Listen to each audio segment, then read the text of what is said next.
3 example हैं जो आज के लेक्चर में हम डिस्कस करेंगे, ठीक है। 2 हैं अनपर्टर्बेशन,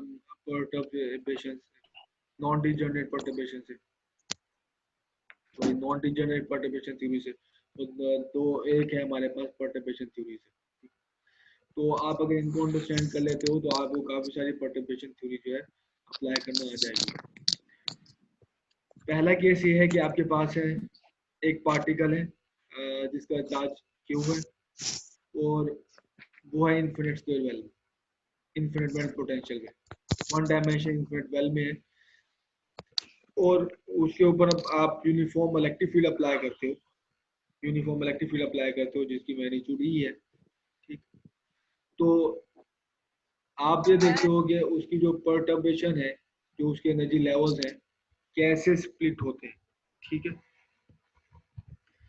पहले केस कि आपको पता है कि ये जो इन्फिनिट स्क्वायर वेल है, इन्फिनिट स्क्वायर वेल की जो एनर्जीज हैं वो नॉन डिजनरेट है वन डायमेंशन, वन डायमेंशन में इन्फिनिट स्क्वायर वेल की एनर्जीज नॉन डिजनरेट है। ये एनर्जी गिवन है, वन पुट करोगे तो ये आ जाएगा पाई स्क्वायर एच स्क्वायर और 2 ये एग्जांपल नंबर कौन सी है सर? एग्जाम्पल मैंने ये खुद कोट किया है किसी और बुक से, अच्छा ठीक है। सही है सर, लेकिन ठीक है। ये हुबहू एक प्रॉब्लम से भी कुछ ना कुछ मिलती है जो कि okay sir. One dimension infinite well, उसके अंदर हमने उसके जो पार्टिकल है उसके ऊपर चार्ज क्यू है और हमने यूनिफॉर्म इलेक्ट्रिक फील्ड अप्लाई किया जिसकी डायरेक्शन है अलोंग एक्स एक्सिस, ठीक है।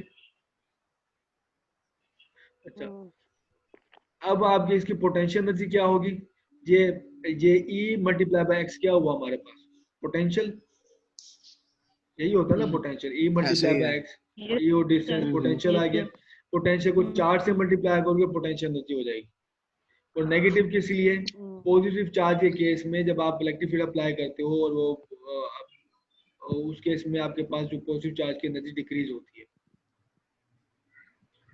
आपने देखा होगा कि अगर आपके पास एक दो प्लेट्स के दरमियान में कैपेसिटर से कैपेसिटर प्लेट्स के दरमियान में चार्ज पॉजिटिव चार्ज रखा हुआ और चार्ज जो आप अप्लाई करते हो इलेक्ट्रिक फील्ड और चार्ज पॉजिटिव है तो वो मूव करता है अलोंग द फील्ड, ठीक है। अलोंग द फील्ड मूव करेगा तो आपके पास वो एनर्जी कम होगी। तो हमारे पास जो अनपर्टर्ब्ड एनर्जीज हैं वो ये हैं, और हमारे पास अनपर्टर्ब्ड जो वेव फंक्शन है,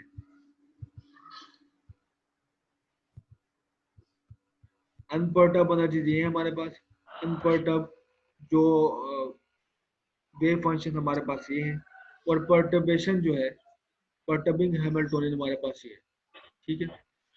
जैसे कि हमें पता है कि ये जो एनर्जीज हैं इसकी नॉन डिजनरेट है, नॉन डिजनरेट है तो हमें सिर्फ फर्स्ट ऑर्डर थ्योरी अप्लाई करनी है, फर्स्ट ऑर्डर करेक्शन के पास।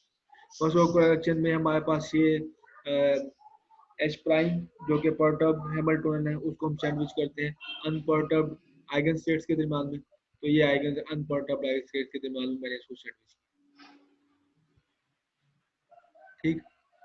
तो ठीक है, एक साइन स्क्वायर एक तरफ से आ गया, दूसरा साइन स्क्वायर दूसरी तरफ से है, माइनस क्यू ई एक्स, ये हैमिल्टोनियन है, और हम इसको इंटीग्रेट करेंगे डी एक्स पे 0 से दे ले कैपिटल एल जो कि वेल की विड्थ है, तो ये कांस्टेंट बाहर बाहर हो गए। ये इंटीग्रेशन है, ये फंक्शन है जिसकी इंटीग्रेशन करनी है, पूरी क्वांटम मैकेनिक्स 1 आधी से भी ज्यादा हमने यही काम किया, इंटीग्रेशन। तो साइन स्क्वायर 1 माइनस cos 2, ये वाली जो टर्म है अगर आपके पास 0 से लेकर एल तक लिमिट है ये 0 हो जाती है, यहाँ से आपको कंट्रीब्यूशन सिर्फ 1 से मिलेगी। एक्स की इंटीग्रेशन लोगे तो क्या आएगा, एक्स स्क्वायर ओवर 2 और एल स्क्वायर ओवर 2 बन जाएगा यहाँ पे लिमिट पुट करने के बाद, तो एक एल एल इससे कैंसिल हो जाएगा, एक 2 यहाँ पे रह जाएगा, तो ये आपके पास ये रिजल्ट। तो क्योंकि हमारे पास जो परटर्बेशन है वो कांस्टेंट है, तो वो जो एनर्जी लेवल स्प्लिट करेगी वो सारे एनर्जी जो है वो कांस्टेंट लेवल से स्प्लिट करेगी। तो हर देखो आप पहला लेवल है वो भी कितना स्लिप वो कम हुआ है, इतना कम हुआ है, दूसरा भी इतना कम हुआ है, तीसरा भी इतना कम हुआ है। तो पॉजिटिव चार्ज की वजह से ये एनर्जी जो है वेल की डिक्रीज हो रही है, जो मैंने अभी पहले रीजन दी है स्टार्टिंग में, वो ये रीजनिंग है इसके पीछे। यहाँ तक कोई प्रॉब्लम? पॉजिटिव चार्ज की वजह से क्या